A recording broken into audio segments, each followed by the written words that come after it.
Shalom, Bapak Ibu, Saudara yang dikasihi Tuhan. Kembali kita bertemu pagi hari ini dalam ibadah online. Setelah seminggu kita tidak berjumpa, tapi kita tetap ada dalam berkat-berkat firman Tuhan.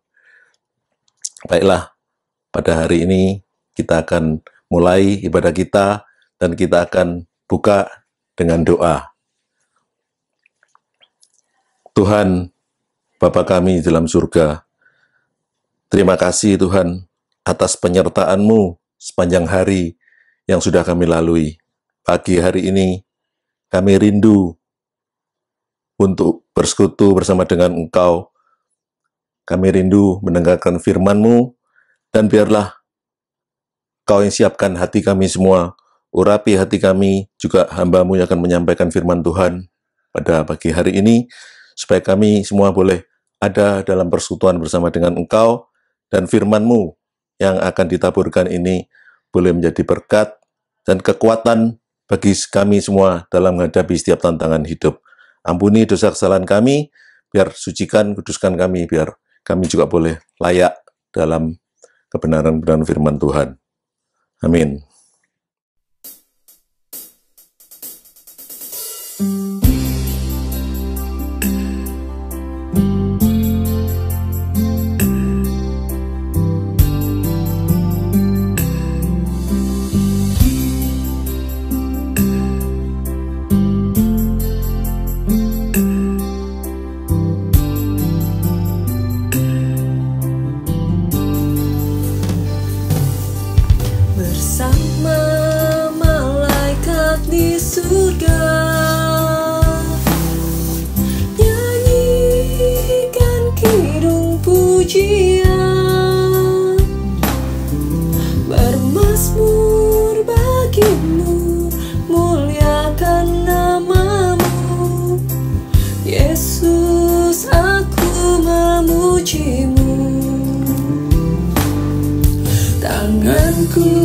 Ku angkat padamu, masuk dalam hadirat-Mu, rasakan kasih-Mu, ku jadi milik-Mu. Yesus, aku menyembah-Mu.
Yesus, aku menyembah-Mu. Hosana,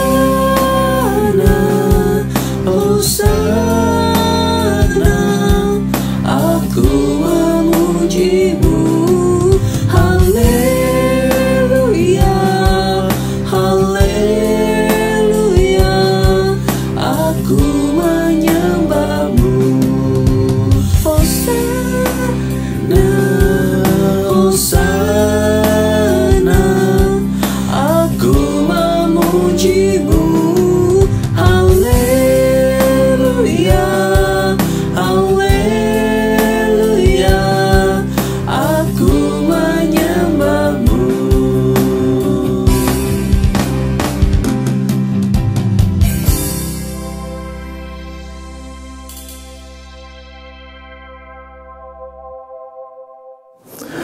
Kita akan baca firman Tuhan pagi hari ini dari kitab Yohanes 10 ayat 3 dan 4. Untuk Dia penjaga membuka pintu, dan domba-domba mendengarkan suaranya, dan Ia memanggil domba-dombanya masing-masing menurut namanya dan menuntunnya keluar. Ayat 4. Jika semua dombanya telah dibawanya keluar, Ia berjalan di depan mereka, dan domba-domba itu mengikuti Dia, karena mereka mengenal suaranya. Demikian firman Tuhan. Tema kita pada pagi hari ini, saya berikan tema mendengar suara Tuhan. Banyak orang Kristen merasa ragu-ragu apakah Tuhan dapat berbicara kepada mereka. Kalau mereka mendengar ada orang yang berkata telah mendengar suara Tuhan, mereka kurang yakin. Karena mereka beranggapan pada zaman sekarang Tuhan tidak lagi berbicara kepada manusia. Satu hal yang harus kita yakini, bahwa Tuhan bisa berbicara langsung kepada kita, ataupun secara tidak langsung. Nabi-nabi dalam Perjanjian Lama dan rasul-rasul dalam Perjanjian Baru telah mengalami ini. Dan saat ini pun kita sebagai orang-orang Israel rohani masih mendengar suara Tuhan dalam kehidupan kita. Di sini ada 4 pertanyaan penting yang mungkin kita bisa bahas. Pertanyaan yang pertama, bagaimana kita dapat mendengar atau mengenali suara Tuhan? Yang pertama, kita bisa dapat dari membaca Alkitab. Alkitab ini merupakan firman Tuhan yang diilhamkan Allah, yang menyuarakan kebenaran, dan apa kehendak Tuhan dalam hidup kita. Kita baca dari 2 Timotius 3 ayat 16 dan 17. Saya bacakan. Segala tulisan yang diilhamkan Allah memang bermanfaat untuk mengajar, untuk menyatakan kesalahan, untuk memperbaiki kelakuan, dan untuk mendidik orang dalam kebenaran. Ayat 17, dengan demikian, tiap-tiap manusia kepunyaan Allah diperlengkapi untuk setiap perbuatan baik. Itu yang pertama. Jadi kita dapat mengenal atau mendengar suara Tuhan melalui dengan cara membaca Alkitab. Kemudian yang kedua, dari Roh Kudus. Kita baca di Yohanes 14 ayat 15 sampai dengan 17. Jikalau kamu mengasihi aku, kamu akan menuruti segala perintahku. Aku akan minta kepada Bapa, dan Ia akan memberikan kepadamu seorang penolong yang lain, supaya Ia menyertai kamu selama-lamanya, yaitu Roh kebenaran. Nah, Roh Kudus senantiasa berbicara dan menolong kita, serta menuntun, membawa kita kepada kebenaran-kebenaran. Yesus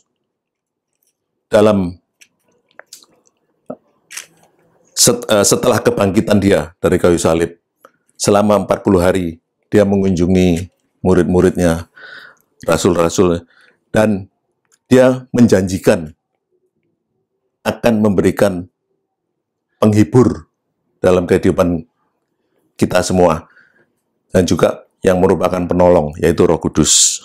Kemudian yang ketiga, kita harus memiliki hubungan yang dekat dengan Allah sebagai Gembala Agung kita. Mari kita baca di Yohanes 10 ayat 27. Domba-dombaku mendengar suaraku, dan aku mengenal mereka, dan mereka mengikut aku. Saya pernah nonton suatu video ya, video rohani, di mana di situ dikisahkan tentang seorang gembala yang dia sangat dikenal oleh domba-dombanya. Dia bisa melakukan suatu siulan-siulan panjang, pendek, diatur semuanya. Dan itu ada maknanya. Mungkin kalau dia memanggil domba-dombanya untuk makan, ada siulan dengan nada tertentu. Kemudian untuk mereka kembali ke kandang atau keluar kandang, itu ada suatu siulan-siulan tertentu. Dan domba-dombanya sangat mengenal akan suara gembalanya. Demikian juga kita harus melatih kepekaan mendengar suara gembala agung. Caranya dengan tekun berdoa. Karena kita memiliki waktu doa, karena itu kita harus memiliki waktu untuk berdoa dan baca firman Tuhan. Dalam arti membaca yang berkualitas.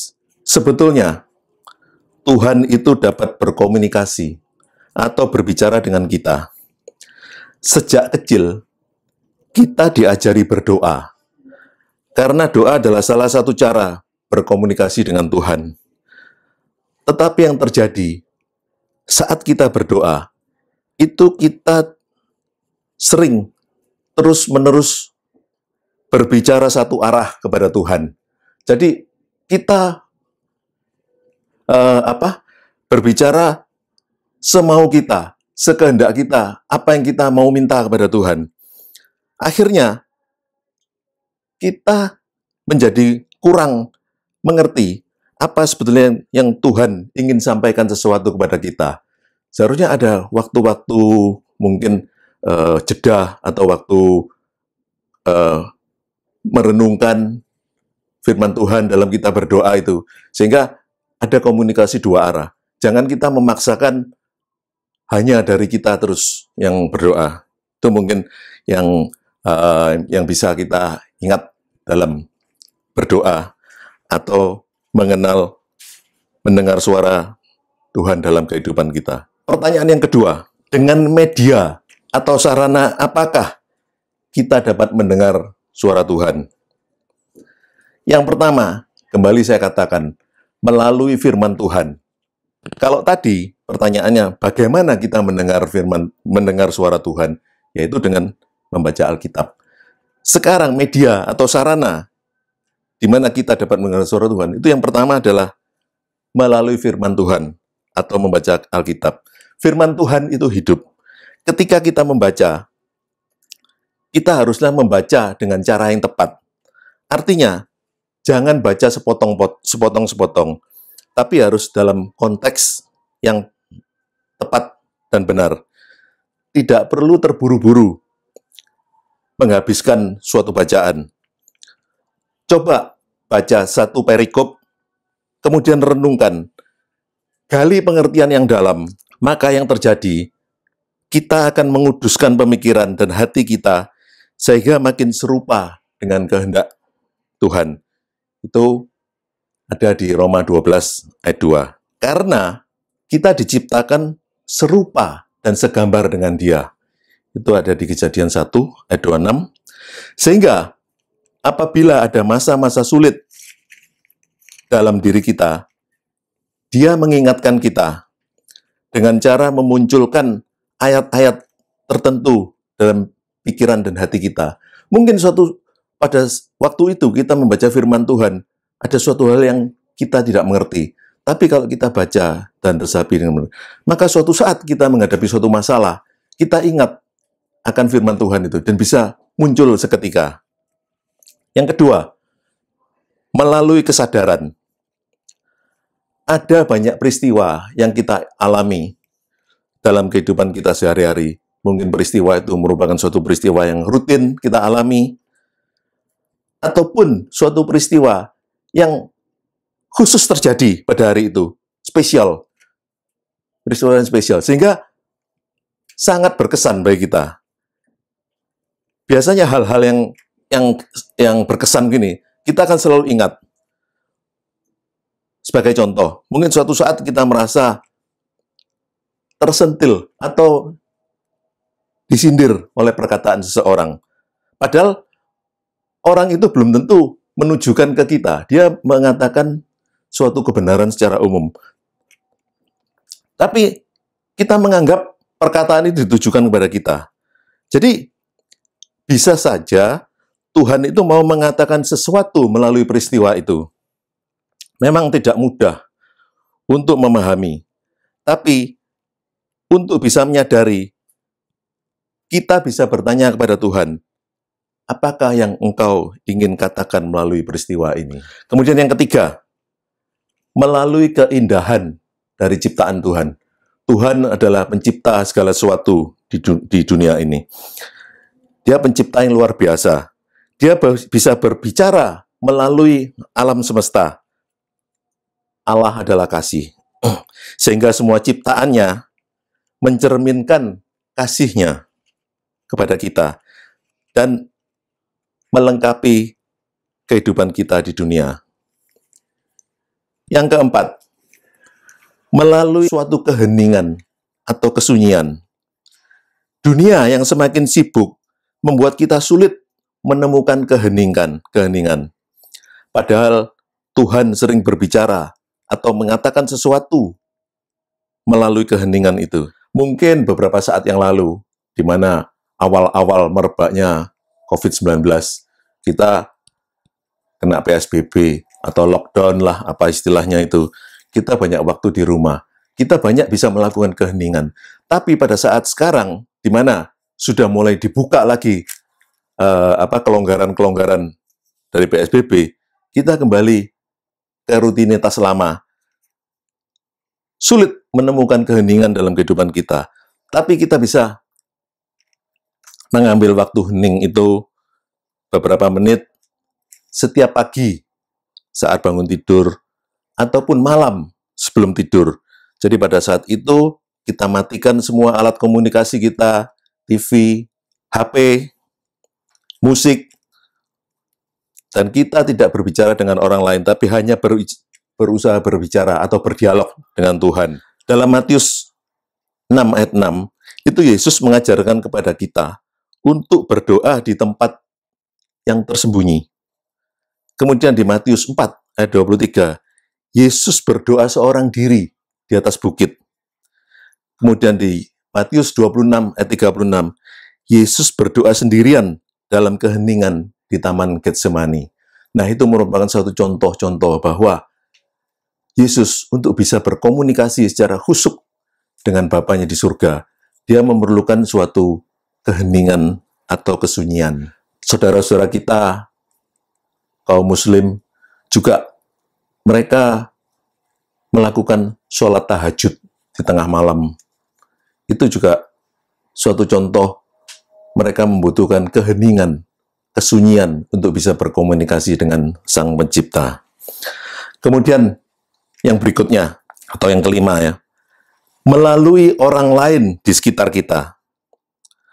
Teman-teman atau orang lain bisa menjadi perpanjangan tangan Tuhan untuk berkomunikasi dengan kita.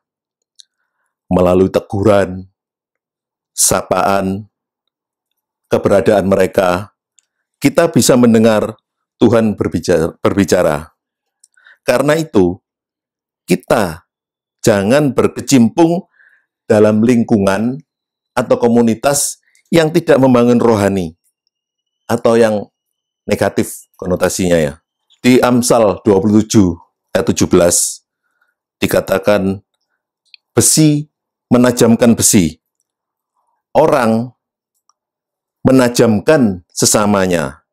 Artinya, teman-teman kita harus mempunyai niat yang sama untuk meningkatkan kerohanian kita. Dan sebaliknya, kita juga mempunyai komitmen yang sama untuk meningkatkan kerohanian orang-orang di sekitar kita. Ada suatu kisah, ini kisah nyata, tentang putri seorang pastor yang namanya Pastor Lee. Dulu pemerintahan Cina yang masih dikuasai oleh komunis, mereka sering melakukan camp kerja paksa. Nah, ini ada suatu kejadian di pertambangan biji besi. Jadi, Pastor Lee ini, karena dia mempertahankan imannya, jadi dia sampai mati teraniaya di camp itu. Yang terjadi kemudian, anaknya Pastor Lee itu seorang anak perempuan usia sekitar 12 tahun. Dia karena keadaan sulit, hidup dalam kemiskinan, dia akhirnya bekerja juga di pertambangan biji besi itu. Tapi karena anak masih kecil dan juga mungkin belum ada pengalaman kerja, tugasnya sehari-hari dia itu hanya menekan atau menjaga tombol merah. Tombol merah itu semacam tombol alarm ya. Kalau itu ditekan, maka itu merupakan suatu peringatan bagi pekerja tambang itu akan adanya suatu bahaya. Nah, anak perempuan ini tugasnya hanya menjaga, mengawasi tombol merah itu.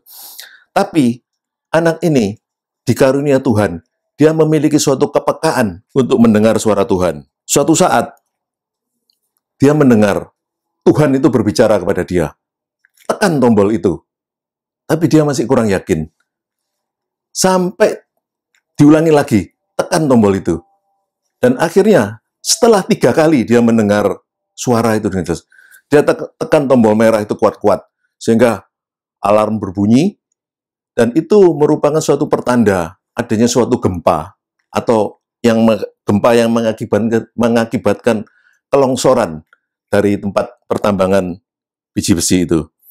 Akibat dari alarm yang berbunyi, maka sekitar 3.000 orang pekerja itu bisa menyelamatkan diri.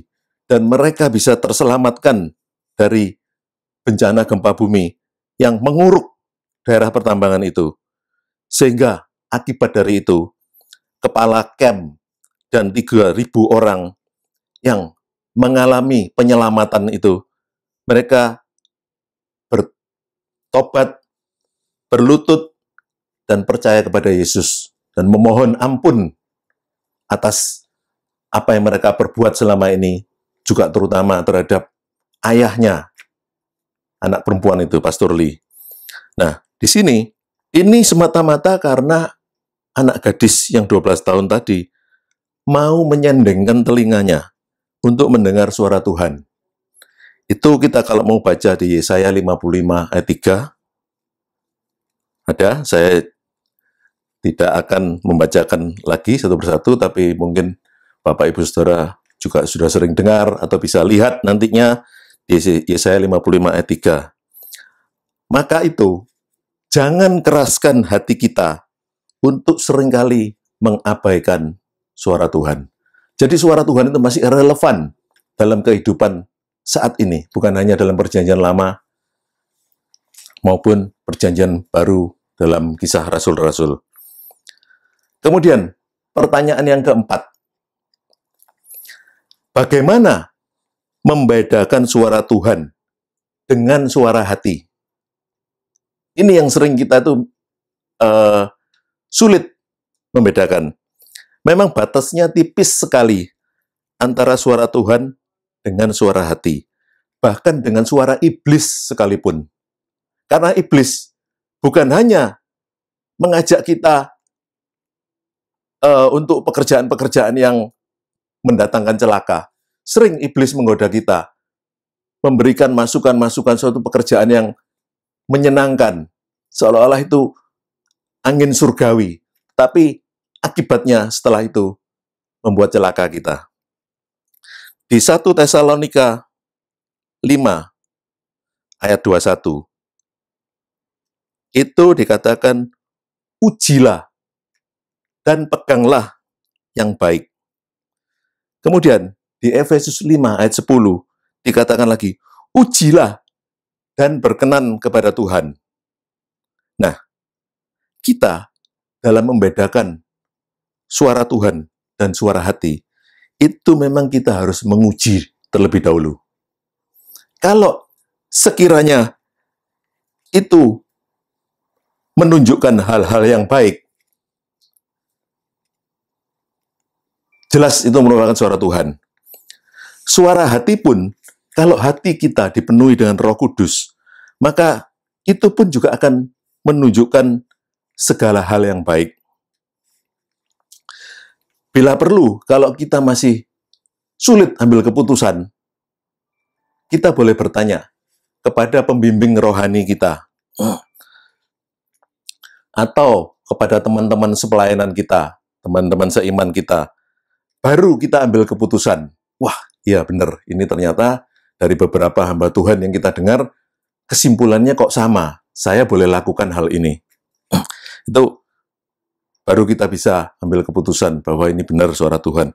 Kalaupun keputusan kita yang kita ambil itu merupakan suatu kekeliruan atau kesalahan, jadi yang bukan merupakan kehendak Tuhan, jangan khawatir, saudara.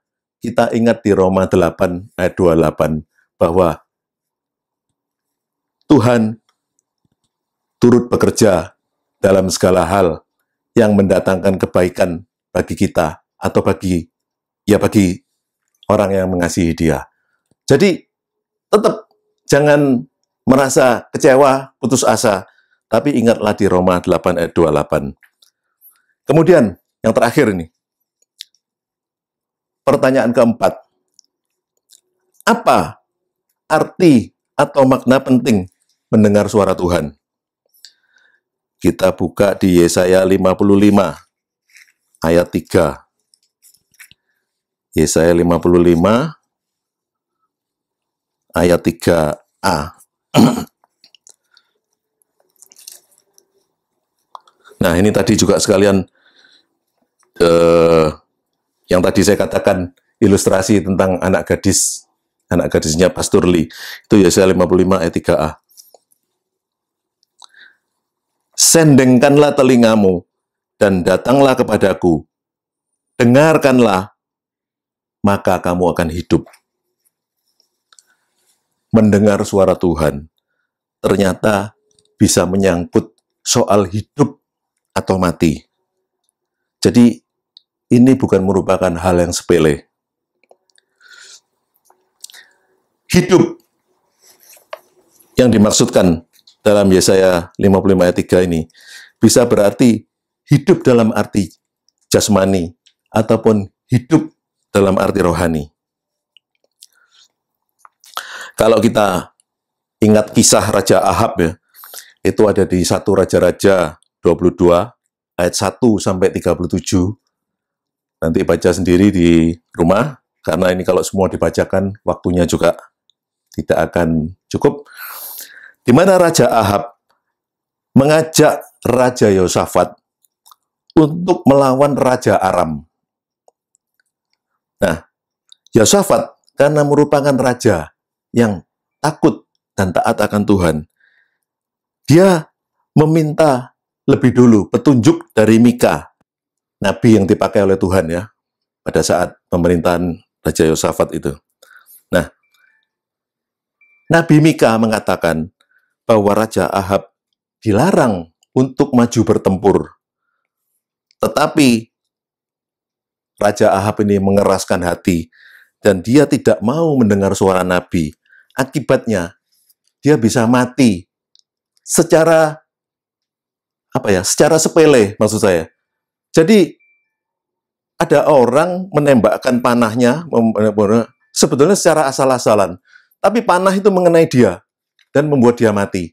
Nah, ini hati-hati dalam mendengar suara Tuhan, itu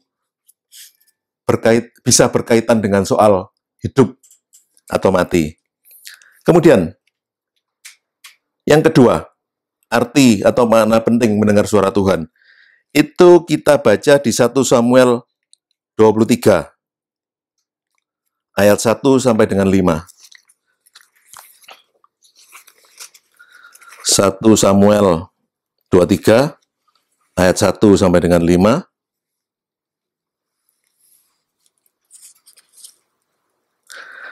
Diberitahukanlah kepada Daud begini, ketahuilah, orang Filistin berperang melawan kota Kehila dan menjarah tempat-tempat pengirikan. Lalu bertanyalah Daud kepada Tuhan, apakah aku akan pergi mengalahkan orang Filistin itu? Jawab Tuhan kepada Daud, pergilah, kalahkanlah orang Filistin itu, dan selamatkanlah Kehila. Ayat 3, tetapi orang-orang Daud berkata kepadanya, ingatlah, sedangkan di sini, di Yehuda, kita sudah dalam ketakutan. Apalagi kalau kita pergi ke Kehila, melawan barisan perang orang Filistin. Nah, ayat keempat itu, Daud kembali bertanya kepada Tuhan, konfirmasi yang kedua kalinya. Tapi Tuhan tetap jawab, bersiaplah, berangkatlah ke Kehila, sebab aku akan menyerahkan orang Filistin itu ke dalam tanganmu. Daud kemudian pergi menjalankan perintah Tuhan, dan apa yang dia alami, dia berperang dengan orang Filistin, dia mengalami kemenangan yang besar dari orang Filistin itu, sehingga Daud bisa menyelamatkan penduduk Kehila. Jadi, mendengar suara Tuhan, selain yang pertama tadi, bisa menyangkut soal hidup dan mati, mendengar suara Tuhan ini bisa menentukan keberhasilan kita. Nah, karena apa? Keberhasilan kita itu bukan semata-mata ditentukan dari keahlian kita, kemampuan kita, atau pengalaman kita, tapi juga karena mendengar suara Tuhan. Demikian firman Tuhan yang saya sampaikan. Jadi, saudara-saudara bisa mengingat ada 4 pertanyaan penting yang tadi kita bahas dalam mendengar suara Tuhan. Itu yang pertama, bagaimana kita dapat mendengar atau mengenali suara Tuhan? Yang kedua, dengan sarana atau media apa kita dapat mendengar suara Tuhan? Yang ketiga, bagaimana membedakan suara Tuhan dengan suara hati? Dan yang keempat, apa arti atau makna penting mendengarkan suara Tuhan? Demikianlah Bapak Ibu Saudara yang dikasihi Tuhan, firman Tuhan telah selesai, dan kita berharap supaya firman Tuhan pada hari ini juga menjadi berkat bagi kita semua, bahwa mendengar suara Tuhan itu masih relevan dalam kehidupan kita pada masa kini, bukan hanya Tuhan pada masa lalu. Amin. Baiklah, Bapak Ibu Saudara yang dikasihi Tuhan, seperti biasa, kalau kita melakukan ibadah-ibadah secara tatap muka pada setiap hari Minggu di gereja, maka kita memberikan persembahan untuk pekerjaan Tuhan, dan kita bisa kumpulkan, mungkin disimpan dulu dalam satu amplop, dan nanti pada saat kita bisa beribadah kembali di gereja, bisa diserahkan pada saat itu, ataupun kalau bertemu dengan bendahara majelis, saudara bisa menyampaikannya kapanpun, bisa kapanpun bertemu. Baiklah, kita akan tutup ibadah kita pada pagi hari ini. Kita berdoa. Tuhan, Allah Bapa kami, yang kami panggil dalam nama Yesus, terima kasih ya Tuhan, untuk firman-Mu yang sudah kami baca, kami renungkan. Biarlah kami juga mau memiliki kepekaan untuk mendengar suara Tuhan dalam kehidupan kami. Terima kasih ya Tuhan, Engkau yang menteraikan firman-Mu ini menjadi suatu hal yang menjadikan kekuatan bagi kami dalam menghadapi setiap tantangan hidup. Saat ini, kami juga mau berdoa untuk persembahan yang telah disampaikan oleh jemaat kami di sini. Biarlah persembahan ini boleh berkenan di hadapan Engkau, dan Engkau yang mengetahui setiap aspek kehidupan jemaat-jemaat kami. Engkau yang memberikan pertolongan pada semua jemaat-jemaat apa yang mereka alami, baik suka maupun kesesakan pada saat ini.